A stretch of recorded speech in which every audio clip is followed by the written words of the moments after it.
Okay, so today I haven't done a tutorial in a while, but I've had a couple people ask. So today I'm going to show you how to do a simple table runner.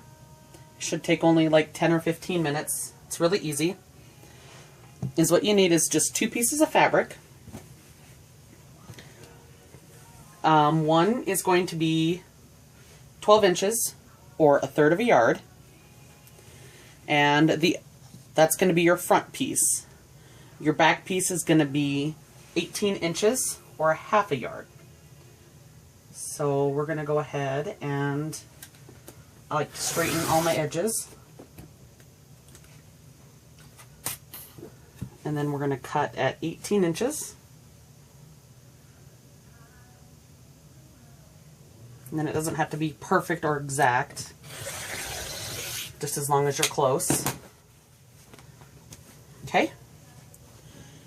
So we've got these 2 pieces.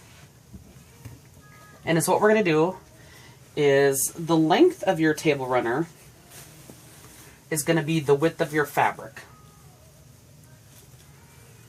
So generally it's probably going to be only about 44 or 43 inches long before you fold it. So then what you want to do is you're just going to take it over to the sewing machine. You're going to put your pieces of fabric right sides together, and you're going to sew along this one edge right here. So let's go over to the sewing machine and I'll show you. Okay, so hopefully you can see this okay. It doesn't matter what color of thread you use either, because it's going to be on the inside. But again, right sides together, and you're just going to sew along the one edge, just straight down. Make sure you're on a straight stitch. And you can backstitch or not at the end. I normally cut my ends off.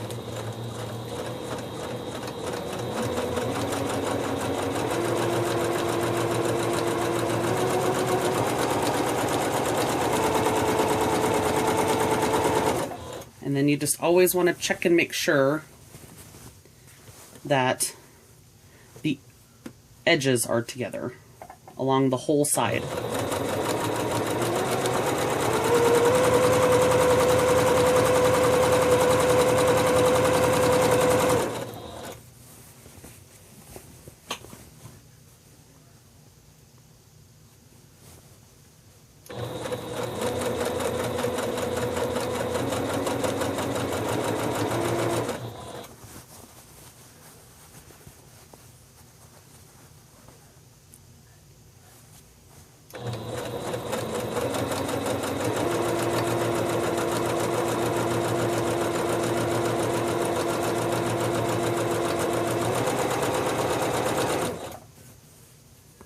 And then I adjust as I go. You could pin your whole edges together if you wanted to. I don't like pinning much because it takes too long.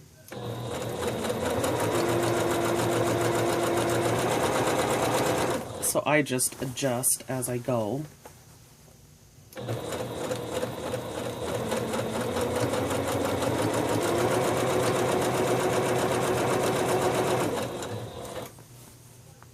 And you don't have to really pull or tug or guide, because your feed dogs will generally guide it through the machine for you.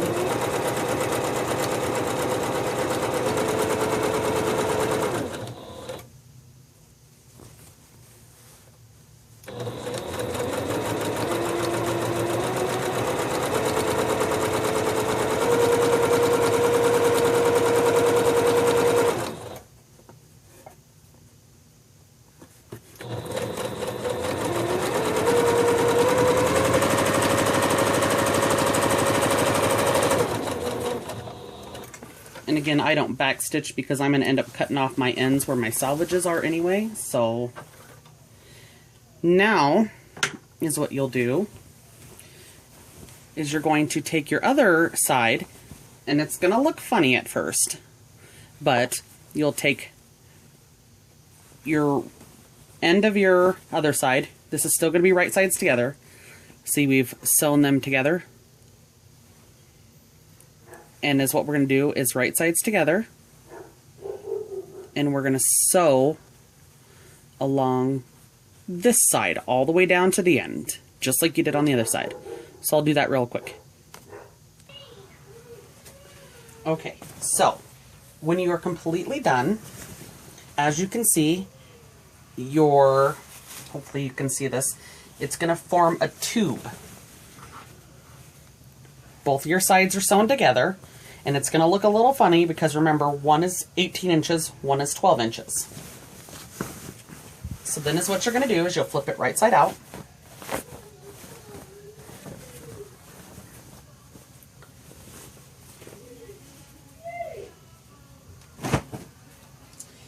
And then you're going to go to your ironing board, and you're just going to kind of eyeball your sides, or if you really want to, you can measure, and you're just going to make sure that they're even on both sides so that your border, the back side of your fabric, wraps over.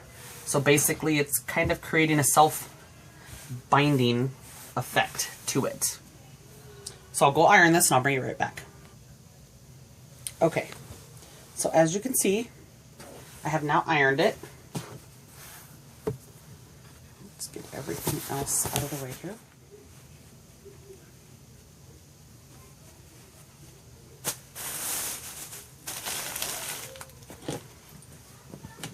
So now it's flat. You can see how it's made this nice little binding effect to it. I don't know if you can really see. Okay, so then is what I want to do is I don't like this part and I don't cut it off before I start. So now is when I'm going to cut it off. So all I do is I just line it up on my mat, and I want to cut as close as I can to the selvage so I'm not losing a lot of my fabric.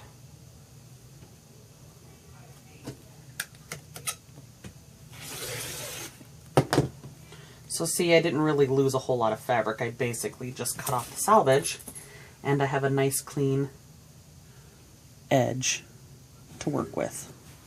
And I'll do that on both sides.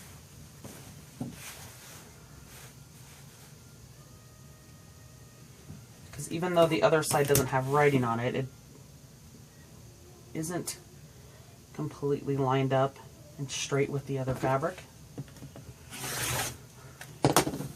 And I just cut that off, so then that way I have a nice, good, clean edge. Now, this is the part that gets kind of tricky, and you always have to remember how to do this. You fold, I turn it with the front side down, and I fold it with the backs together. I line up my ends together, and is what you're going to do is you're going to sew straight from here all the way down to here. So I'll do that really quick and I'll be back. Okay. So now as you can see, I have sewn the back sides together. Okay. So I have now sewn the back sides together on each side. Both sides are sewn like that. So now is what you're going to do, and I'll move this so I can see a little better, is you're going to take it and you're going to turn it like this. And I have a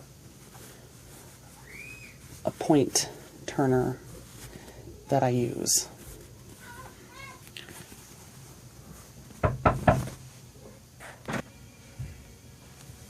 Okay. So you'll turn it, and then you're going to end up having, it's going to look like this when you've turned it right side out. Okay, so you'll do that to both sides. I'm going to simply take it, and this is why it's key to make sure that you fold it the right way and do the sewing the right way, because if not, it'll fold the opposite direction And the fabric that you have for the front will end up in the back instead of the front. So then, is what you're going to want to do is you're going to make sure you even it out, and then I just iron my creases, and then you can either add a decorative button right here, or I always just sew down the end, some sort of decorative stitch. So, for example, here is a cute little Easter one. And this is when you want to use probably a coordinating thread or something that's not going to look really crazy. This one I used white, and I don't know if you can really see, but I used a little leaf type stitch. You can probably see it on the back a little bit better. So that's how that one looks. And then we also have this cute little Christmas one, in which I used just kind of a swirly type of stitch, and I used red instead of the other colors to kind of make it pop out a little bit more. So that's what those look like.